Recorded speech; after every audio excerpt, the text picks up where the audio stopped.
नमस्कार, स्वागत है आप सभी का हिमाचल प्रदेश की खबरों में। मैं हूं आपके साथ ज्योति। रुक करेंगे खबरों का। हिमाचल प्रदेश के मुख्यमंत्री सुखविंदर सिंह सुक्खू ने शिमला में मीडिया से बातचीत के दौरान कहा कि सरकार ने आपदा के बाद बेहतरीन कार्य किए हैं। उन्होंने कहा कि सरकार लगातार आपदा प्रभावितों को मदद पहुंचाने का काम कर रही है। हिमाचल प्रदेश सरकार वित्तीय संकट से जूझ रही है, लेकिन बावजूद इसके आपदा प्रभावितों को कोई समस्या नहीं आने दी गई। उन्होंने कहा कि केंद्र सरकार की ओर से जो सहायता मिली है वो स्टेट डिजास्टर रिस्पांस फंड के तौर पर आई है। अब तक हिमाचल प्रदेश को केंद्र की ओर से कोई अंतरिम राशि नहीं मिली है। उन्होंने कहा कि विपक्ष के लोग केवल राजनीति करने का काम कर रहे हैं। विपक्षी नेता चाहते हैं कि वे लगातार अखबारों की सुर्खियां बटोरे। मुख्यमंत्री ने कहा कि विपक्ष की इन बातों का कोई जवाब नहीं देना चाहते। आपदा खत्म होने के बाद विधानसभा सत्र में ही सभी बातों का जवाब देंगे। आपदा की बात है, हर जगह अभी भी तबाही का मंजर है। कोटखाई, चढ़गांव, सब जगह क्षेत्रों में भारी बारिश के कारण बहुत बड़ा नुकसान हिमाचल प्रदेश को हुआ है। तकरीबन 8,000 करोड़ रुपए के नुकसान का अनुमान है और कई जगह लैंडस्लाइड के कारण जान माल का भी नुकसान हुआ है। मैंने पहले भी कहा था कि पूरे प्री मानसून में हमारा इतना ज़्यादा नुकसान हो चुका, अब तो मानसून पीक पर है और हम सरकार से आग्रह कर रहे हैं कि हमें अंतरिम राशि की पहली किस्त जल्दी मिल जाएगी केंद्र सरकार से, और ये इस आशा के साथ कि हमें अंतरिम राशि तुरंत मिले। लेकिन इसका ये मतलब नहीं है कि हमने आपदा में जो फौरी राहत है उसको पहुँचाने में देरी की है। हमने जो फौरी राहत थी जो 7 से 11 जुलाई के बीच में आई थी, उन सभी जो प्रभावित परिवार थे उनको आपदा राहत की राशि। रुक करेंगे अगली खबर का। बिलासपुर जिले के नैना देवी विधानसभा क्षेत्र में 8 करोड़ 5 लाख रुपए की लागत से मल्टीपर्पज स्पोर्ट कॉम्प्लेक्स का निर्माण किया जाएगा। वहीं ये sports complex degree college Jukhala में बनकर तैयार होगा, जिसको लेकर प्रदेश सरकार ने 1 करोड़ 10 लाख रुपए की पहली किस्त जारी कर दी है। इस बात की जानकारी देते हुए पूर्व कैबिनेट मंत्री और कांग्रेस नेता रामलाल ठाकुर ने कहा कि प्रदेश के मुख्यमंत्री सुखविंदर सिंह सुक्खू नैना देवी विधानसभा क्षेत्र में शिक्षा और खेलों को बढ़ावा देने के लिए महत्वपूर्ण कदम उठा रहे हैं, जिसके मद्देनजर डिग्री कॉलेज जुखाला के ग्राउंड में मल्टीपर्पज स्पोर्ट्स कॉम्प्लेक्स के लिए पहली किस्त जारी करना है, जिससे आने वाले समय में ग्रामीण स्तर पर होनहार खिलाड़ियों को इंडोर स्टेडियम और विभिन्न खेलों के लिए मैदान मिल पाएगा। गवर्नमेंट ने ये सैंक्शन किया है और मैं आपसे ये भी कहूँगा कि मुझे जो बताया गया था कि 8 करोड़ 5 लाख रुपए इस मल्टीपर्पज स्पोर्ट्स कॉम्प्लेक्स के लिए सैंक्शन हुआ है, और मैं हिमाचल प्रदेश के मुख्यमंत्री जी का और साथ में मैं कहना चाहूँगा कि हमारे जो स्पोर्ट्स मिनिस्टर है हिमाचल प्रदेश के, उनका मैं धन्यवाद करना चाहूँगा कि 1 करोड़ 10 लाख रुपए इस प्रोजेक्ट के अंतर्गत जो है वो सैंक्शन ही नहीं हुआ है, पैसा जो है वो रिलीज भी हो गया है। और आने वाले दिनों में जो स्पोर्ट्स इंफ्रास्ट्रक्चर है तो वो जुखाला में हमारे डिग्री कॉलेज में, चाहे वो इंडोर फैसिलिटीज़ हैं और मल्टीपर्पज़ स्पोर्ट्स कॉम्प्लेक्स यहाँ पे बनेगा, जिसमें मैं कहना चाहूँगा कि ग्रामीण क्षेत्रों में एक नया अध्याय जो है वो स्पोर्ट्स में और एजुकेशन डिपार्टमेंट के माध्यम से जो है वो। मणिपुर हिंसा में महिलाओं के साथ हुए घटना से पूरा देश आक्रोशित है।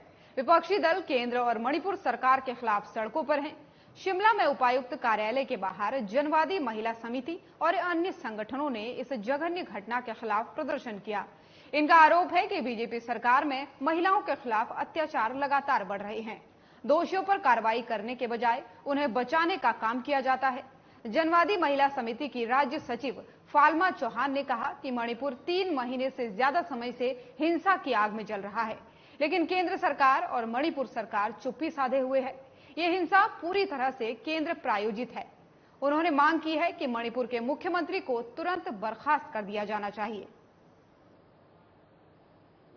आज हमारे पूरे देश में ये सभी जन संगठनों की कॉल है इसमें हमारी अखिल भारतीय जनवादी महिला समिति, विद्यार्थियों के संगठन, युवाओं के संगठन, ट्रेड यूनियंस और किसान सभा और ये जो YWCA है, इन लोगों ने भी आज हमारे साथ पार्टिसिपेट किया।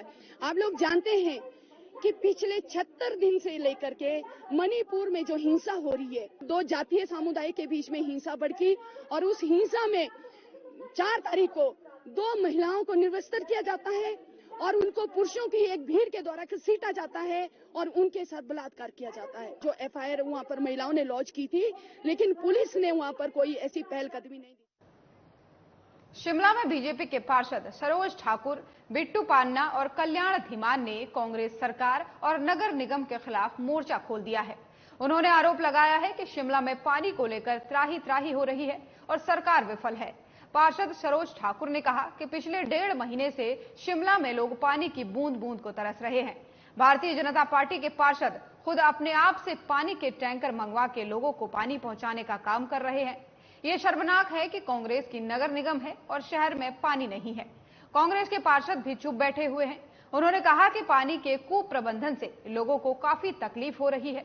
वहीं उन्होंने मांग की है कि पानी की इस किल्लत से शिमला की जनता को जल्द से जल्द राहत पहुंचाई जाए। यही है जी कि शिमला शहर में पानी की त्राही त्राही मची हुई है। लोगों को पीने का पानी और किसी भी काम को करने के लिए पानी मुहैया नहीं हो रहा है, पानी नहीं मिल रहा है। मेरी वार्ड की जनता, ये पूरे शिमला की जनता जो है, आप सभी वाकिफ हैं कि पानी की बूंद बूंद के लिए त्राही त्राही मची हुई है। तो इस विषय को लेकर ही आज हम आपके सामने हैं और हम ये अपील करने आए हैं यहाँ पर अपने नगर निगम से कि प्लीज जनता की भावनाओं के साथ ना खेलें। कांगड़ा के नगरोटा बांगबा के में बाल मेले का आयोजन किया गया। रोजगार मेले का शुभारंभ लेफ्टिनेंट जनरल MS बेंस ने किया है। इस मौके पर कैबिनेट मंत्री, रैंक और बाल मेला कमेटी के मुख्य संरक्षक RS बाली मौजूद रहे। इसी के साथ ही वहां पर भारी संख्या में अभ्यर्थी और अधिकारी भी मौजूद रहे।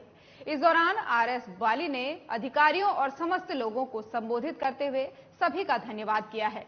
वहीं उन्होंने विकास पुरुष पूर्व मंत्री GS बाली को याद करते हुए कहा कि ये बाल मेला उनकी जयंती पर पिछले 21 वर्षों से हर साल मनाया जा रहा है और सबसे बड़ी चीज, बेरोजगारी के लिए विकास पुरुष हमेशा आगे रहते हैं। 2012 में रोजगार संघर्ष यात्रा से लेकर GS बाली पूरे प्रदेश में चले। साथ ही जब सत्ता में आए तो हजारों बेरोजगारों को रोजगार भी दिया। हजारों लोगों को अपने कार्यकाल में रोजगार दिया, वो काम किया और हमेशा निरंतर उस सेवा को देते रहे। रोजगार संघर्ष यात्रा 2022 मेरी पार्टी ने पूरे प्रदेश का संयोजक बनाया और जब संयोजक बना के हमारी पार्टी ने आदेश दिया कि आपको रोजगार के लिए आप हमेशा बात करते हैं, बेरोजगारों की पीड़ा के लिए बात करते हैं, रात दिन आप संकल्पित रहते हैं, रोजगार रोजगार रोजगार कहते हैं, तो आपको रोजगार यात्रा को भी निकालना है और उसके बाद का खाका भी बनाना है। हिमाचल प्रदेश में स्टेट ट्रांसपोर्ट अथॉरिटी की जो बैठक हुई है, उसमें जो इलेक्ट्रिक ऑटो के बारे में फैसला लिया गया है, वो पहाड़ी राज्य के लिए बिल्कुल भी सही नहीं है। ऐसे में प्रदेश सरकार अपने निर्णय पर दोबारा से विचार करे ताकि गरीब ऑटो चालकों को किसी प्रकार की किसी दिक्कत का सामना न करना पड़े। सरकार से ये निवेदन है कि डीजल और पेट्रोल की परमिशन भी उसमें मेंशन की जाए। जो इंटरेस्टेड होगा, चाहे वो अगर सक्सेसफुल होते हैं हमारे इलेक्ट्रिक वाहन, तो वो तो ऑटोमेटिक वो तो ले आएंगे लोग फिर, क्योंकि इलेक्ट्रिक वाहन से हमें बेनिफिट है। अब ये पता नहीं हमको कि सक्सेस होते नहीं होते हैं, इसलिए हम चाहते हैं डीजल पेट्रोल की परमिशन भी उसमें मेंशन किया जाए ताकि जो हमारे ऑटो चालक जो भी ऑटो लेना चाहते हैं अपनी चॉइस का ले सकते हैं। बाकी अभी हाल ही में हिमाचल सरकार द्वारा 8000 टैक्सियों के परमिट निकाले गए और हमारे बंद किए हैं और हम निवेदन करते हैं सरकार से जो हमारे RTA मीटिंग में परमिट लगे उन्हें भी रेगुलर किया जाए। हिमाचल सरकार द्वारा यहाँ पे इलेक्ट्रिक ऑटो का परीक्षण किया गया, जो ट्रायल हुआ वो असफल रहा, क्योंकि हमारे जितने भी कार्यस्थल है वो सारे आपको पता ही है कि बालाबेड़, मियाँबेड़, लगबैली, किसी भी गांव की तरफ जाएं वो सारे हिल एरिया, वहाँ पे पेट्रोल गाड़ी बड़े मुश्किल से चढ़ पाती। और मुझे नहीं लगता कि ये जो इलेक्ट्रिक ऑटो की परमिशन के लिए सरकार ने बोला वो चढ़ पाएंगे। और मेरा सरकार से यही निवेदन है कि आप जब भी हमारे बारे में कोई निर्णय लेते हैं तो Himachal Pradesh auto rickshaw federation के सदस्यों को उसमें शामिल किया जाए, और जब भी आरटीए के मेंबर बनाए जाते हैं उस मेंबर में भी Himachal Pradesh auto rickshaw federation के। प्रदेश सचिवालय शिमला के कर्मचारियों ने सरकार के खिलाफ मोर्चा खोल दिया है। सचिवालय में दूसरे विभागों के कर्मचारियों को सेकेंडमेंट आधार पर नियुक्ति दिए जाने पर कर्मचारी विरोध कर रहे हैं। कर्मचारियों ने आज सचिवालय के बाहर विरोध प्रदर्शन कर चेताया कि अगर सरकार ने बाहरी लोगों को सचिवालय में नियुक्ति दी तो कर्मचारी इसे बर्दाश्त नहीं करेंगे। आज कैबिनेट की मीटिंग के दौरान हमें पता चला कि 2 फाइलें SAD 1 से जो है ये प्रोसेस की हुई है, और वो है सेकेंडमेंट बेसिस पे कर्मचारियों को सचिवालय में सेकेंडमेंट बेसिस पे लाने का रास्ता साफ करना। और दूसरी फाइल है कि RNP रूल में बदलाव करके सचिवालय में जो है रिक्रूटिंग एजेंसी है हमारी, अलग अलग रिक्रूटिंग एजेंसी रहती है, जैसे आपको पता है स्टाफ सिलेक्शन कमीशन है, HP पब्लिक सर्विस कमीशन है, और अपने क्या कहते हैं YSS के थ्रू स्पोर्ट्स कोटे से आते हैं, एक्स सर्विसमैन सेल से आते हैं। परंतु ये क्या जरूरत पड़ गई है, 82 हमारे जो बच्चे हैं जो पिछले कल आपको ध्यान होगा छोटा शिमला में जिन्होंने धरना किया था, उनकी फाइनल स्क्रूटनी हो रही है। आपने सिर्फ डायरेक्शन पास करने हैं, आपने विजिलेंस को डायरेक्शन पास करने हैं कि इनके मामले में आप थोड़ा स्पीड अप करें। बिलासपुर जिला परिषद अध्यक्ष का चुनाव संपन्न हो गया है, जिसमें कुठेड़ा वार्ड की सदस्य विमला देवी को जिला परिषद अध्यक्ष घोषित किया गया है। जिला परिषद के अध्यक्ष के चुनाव के दौरान शुरू में 3 सदस्यों के नामांकन दाखिल किए गए थे, जिसमें विमला देवी, प्रेमिला बसु और शालू रणावत शामिल रहीं। चुनाव हुए जिनमें पहले 3 नामांकन आए, विमला देवी जी का, शालू कुमारी जी का और प्रोमिला जी का। लेकिन प्रोमिला जी ने फिर विड्रॉ करके अल्टीमेटली 2 कैंडिडेट्स थे हमारे, विमला देवी जी और शालू कुमारी जी। तो हमने वो इलेक्शन करवाया। 14 के 14 हमारे माननीय सदस्य जो थे वो प्रेजेंट थे, उन्होंने वोटिंग करी और 7 वोट विमला जी के पक्ष में पड़े और 7 वोट शालू जी के पक्ष में पड़े। तो अकॉर्डिंग टू रूल फिर हमें ड्रॉ प्लॉट्स करना पड़ा, जिसमें हम इन दोनों के नाम लिखते हैं, फिर एक बक्से में रखते, फिर उसमें हम सबसे पहले तो DC साहब का और अपने DPO सर का और फिर सब पूरे स्टाफ का व अपने जिला परिषद जो जितने भी मेरे सदस्य हैं सबका बहुत बहुत धन्यवाद करती हूँ।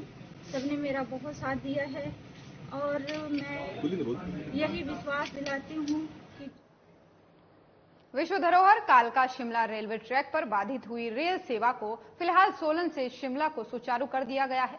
एक ट्रेन सुबह और शाम शिमला सोलन चल रही है। हालांकि अभी कालका तक की रेल सेवा शुरू नहीं हो पाई है, क्योंकि सोलन से कालका तक जगह जगह लैंडस्लाइड्स के चलते रेल पटरी को नुकसान हुआ है।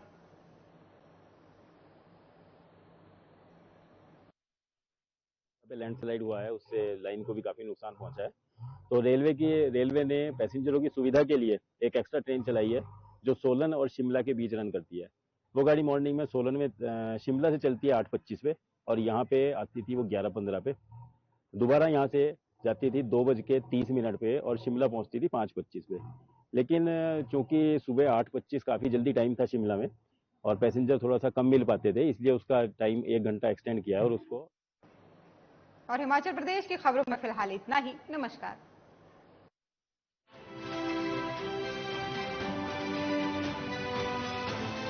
मेरे जैसा कोई दूसरा